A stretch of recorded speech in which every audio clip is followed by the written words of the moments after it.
है जी, उसके कोई संतान नहीं है, उसको भी ले आए फिर एकता दयाल। ये सारा सर प्रॉपर्टी का प्रोपागेंडा है। और मेरे परिवार के अंदर मेरे दादाजी जमीन बेच दी उनकी जी सर, पंजाब की जमीन बेच दी सर हुआ कि अगर इस लड़की ने एक फूड भी बेचा हो तो हम देनदार हैं जी। और 17 बीघा जमीन बेच दी। मैं कहता हूँ एक बीघा ही बेचा हो ना, एक ओड़ा ही बेचा हो, पंजाबी में कहते हैं एक ओड़ा भी बेचा हो तो आप देनदार है जी। वो तो जो भी एलिगेशन लगाएगा वो तो ये भी कहता है कि इसके पास जमीन ज्यादा है जी, मेरे पास कम आई है तो मैं तो इससे लूंगा, नहीं तो मैं कब्जा करूँ। और मेरे पास वीडियो है जी, ये खेत जाते हैं या मैं चला जाता हूँ तो पीछे ये 7-8 बंदे रखता है। हमने एप्लीकेशन भी दे रखी है जी इसकी थाने में। एक मिनट, ये आप देख सकते। मौत के बाद पहले ये वहीं रहते थे, तो ये जो राजेंद्र सिंह है सर्वजीत सिंह के घर पे आना जाना था इसका।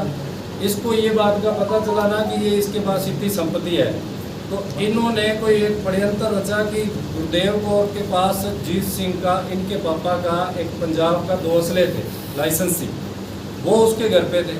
सर्वजीत का एक बेटा था नाबालिग, ये मुकदमा भी दर्ज हुआ है जी, आप देख लेना, ऑन रिकॉर्ड है गुरुदेव कौर के पास और मेरे पास भी है, थाने में भी है गुरुदेव कौर के नाम से ये मुकदमा है जी। ये राजेंद्र सिंह ने जी ये षड्यंत्र रचा, वो बच्चे की फ़ोटो सोशल मीडिया पे वायरल की, हाथ में असला पकड़ा के। जब उसको पुलिस ने उठाया जी तो उससे पूछताछ की भी असला किसका, तो उसने गुरुदेव कौर का नाम लिया, तो गुरुदेव कौर इसमें गिरफ्तार हुई है जी। ये तारीख है 1/12/2024 को। ये गुरुदेव कौर के नाम से ये आर्म्स एक्ट का मुकदमा ये हुआ था। इसी में वो बुढ़ी 90 साल की महिला है जी, इसी के चक्कर में उसको जाके और सर्वजीत से ये लेके गया कि मैं बुआ को जोधपुर लेके जाता हूँ, नहीं तो तेरा लड़का भी जाएगा अंदर। सर्वजीत से भी आपको तो मैं उनको बुला दूंगा, प्रेस कॉन्फ्रेंस भी करवा दूंगा, उनसे पूछ लेना हकीकत क्या है। ये जोधपुर का कह के लेके गया है। 1/12 को ये जी उसको थाने से मुकदमा होता है और दूसरे दिन 2 तारीख को ये रजिस्ट्री करवाता है। उसकी पूरी 35-36 बीघा ज़मीन है, उसकी अपने नाम से रजिस्ट्री करवा देता है। जमीन मेरी बुआ के ले ली, उसमें एक पैसा नहीं दिया इसने, आप देख लो। वो बुआ तो कह रही है, वो तो बहुत दिया हुआ है बुआ के। ये जी अनबन रहने लगी, तो मेरी जो मौसी जी थी वो हरपाल कौर को अपनी बेटी को लेके रामियाना चली गई अपने पियर। वहाँ पे वो 1.5 साल तक रही है। उसके बाद में ये जीत सिंह और इसमें जो पंचायती मेंबर गए थे उनके मैं आपको नाम भी बता देता हूँ।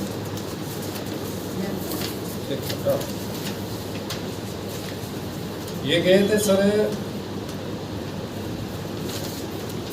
जीत सिंह गया था खुद, मेरे मौसा जी, एक हरबंस सिंह जी थे रामसरा से, सुखदेव सिंह जो फौत हो चुके हैं, गुरदेव सिंह, थाना सिंह, ये पंचायती तौर पे इनको ले आए।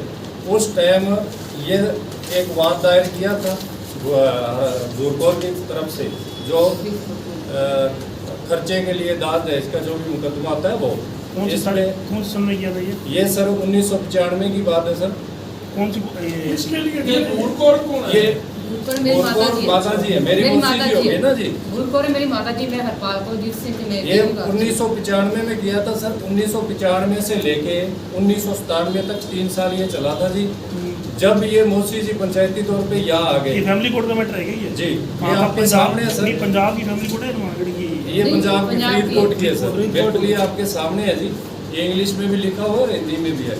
जब ये दोनों पार्टी नहीं गई जी, ये आप पढ़ लो, इसको कैमरे के सामने किए, ये देख लो थोड़ा। और जब ये दोनों पार्टी नहीं गई, कोई वकील नहीं गया इनका, ना इनका गया मौसा जी की तरफ से ना मौसी जी की तरफ से, तो ये 3 साल बाद खुद कोर्ट ने इस पे लिखा हुआ है, इसको क्लोज कर दिया, इसको ख़त्म कर दिया। ये इसका इतना ही मैटर था जी। इसके बाद जब ये टाउन रहने लगे, जो हमारा भी इनका मकान है जिस पे ये कब्जे की और बातें चल रही है, उसी में ये रहे 1995-97 में।